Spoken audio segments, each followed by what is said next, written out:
আপনার চেহারা নূরের মতো উজ্জ্বল হয়ে যাবে শুধুমাত্র যদি একটি আমল আপনি করতে পারেন।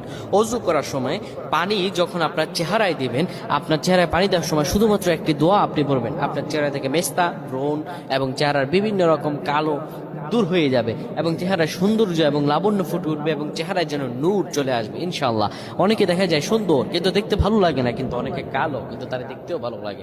এটি হচ্ছে আল্লাহ তাআলার পক্ষ থেকে একটি রহম। চেহারা সৌন্দর্য বৃদ্ধি পাওয়া আল্লাহ তাআলা দোয়া কবুল করার মাধ্যম, চেহারা সৌন্দর্য বৃদ্ধি পাওয়া গুনাহ মাফ হয়েছে এটার মাধ্যম। প্রিয় ভাইরা আমার, এটা অত্যন্ত গুরুত্বপূর্ণ আমল, সকলেই করবেন। যখন আপনি অজু করবেন, অজু করার সময় পানিটা যখন চেহারায় দিবেন, ওই পানির মধ্যে 3 বার পরে ফু দিবেন।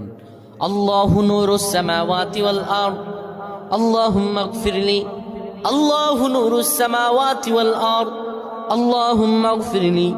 এই দোয়াটি 3 বার পরে সেই পানির মধ্যে ফু দিয়ে পানিটা চেহারার মধ্যে লাগাবেন।